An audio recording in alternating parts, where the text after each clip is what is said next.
look elsewhere. That would be my advice for you. If you're somebody who spent years desperately trying to heal your gut and fix your digestion, and whilst I know this sounds like a strange approach, hear me out. Firstly, let me start off by saying that I'm no stranger to digestive-related issues. In my late teens, I was diagnosed with ulcerative colitis.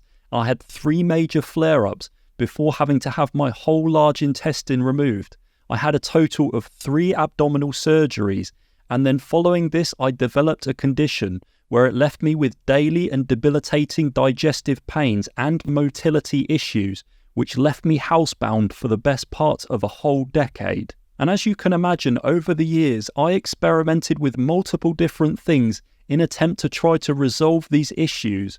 I tried restrictive diets, supplement protocols, ozone insufflation, probiotics to try to repair my gut microbiome, FMT capsules, and just plenty of other health modalities with loads of other alternate healthcare professionals. And just before I got started with each of these separate things, I remember having the exact same thought go through my mind, and I'm sure you're more than familiar with this thought.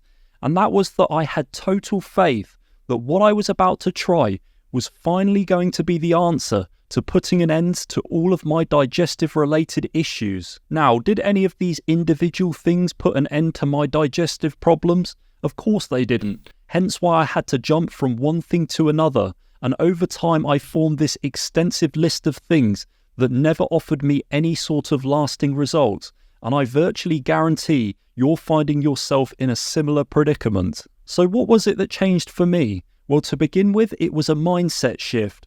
I had the realization that instead of bombarding the digestive system with all of these foreign substances and just expecting it to function differently, maybe I should take a step back and understand what actually controls the function of the digestive system, and then find any sort of way that I could possibly augment that. That led me into understanding the link between the brain and the gut, and specifically how the brain controls blood distribution, peristaltic action, so that wave-like motion of the intestines, and also immune function within the GI tract itself. What happens is that the brain creates motor outputs or neuronal commands that elicit an action within a blood vessel or an organ, which either heightens or suppresses its activity. So in terms of the gut itself, it goes without saying that we want consistently appropriate amounts of neuronal firing into it, so that in turn the brain is able to regulate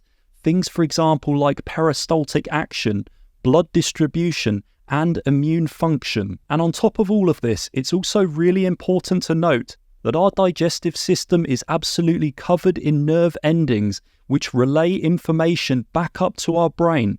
And whilst we're experiencing suboptimal digestive function, most of this feedback is likely to involve pain signals. And if you're enjoying this video so far and you did want to learn more about how you can work towards gradually resolving your digestive issues, then I highly recommend checking out the Unbeatable Blueprint online course. This is where I teach you more about these neuronal pathways and their significance on your all-round quality of life. I'll also provide a step-by-step plan that you can take in order to greatly reduce digestive-related symptoms. But the way I like to envisage it personally is to view the intestines a little bit like a conveyor belt at a scrapyard. Firstly, you have all of these pieces of metal being dropped onto the very start of a conveyor belt, and then as it gradually moves along, there's a machine that compacts all of these pieces together so they become one object, and then suddenly that one object drops off the end of the conveyor belt. And this is a little bit like the human intestines when you think about it. Firstly, we've got all this food entering our mouth, it's being digested, and then it's being compacted, and it should leave the body in one solid stool. But back to the conveyor belt analogy though, and now imagine if instead of running the conveyor belt with a consistent power source, you decided to feed it with either too much or too little electrical current.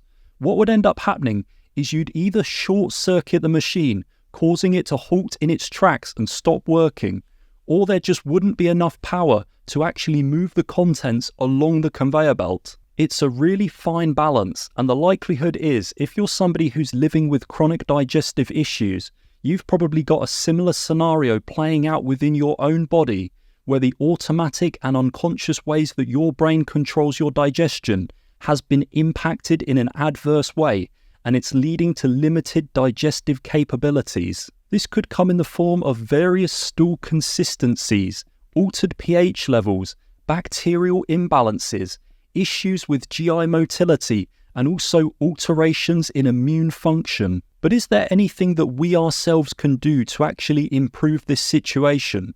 Well, I truly believe there is, but what it does involve is it involves coming at the problem from a completely different angle, and that perspective being that we want to be able to fine-tune the sensory division of our peripheral nervous system. We want to ensure that our brain is receiving accurate and adequate sensory information on a consistent and unconscious basis, so that in turn the brain is able to fire more accurate signaling into the digestive tract and create these more desirable motor outputs to allow the digestive system to function as optimally as possible. For me, this whole process was achieved whilst I was working alongside a trained chiropractic neurologist.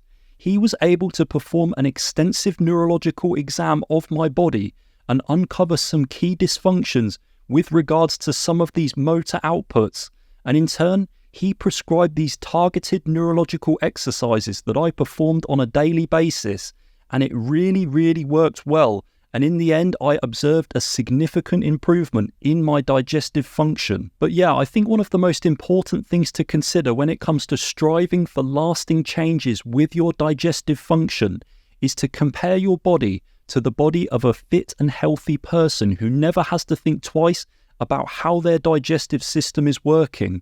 And I truly believe the reason for that is that this reason that I'm mentioning in this video is likely to be the thing that is separating us from them more than anything.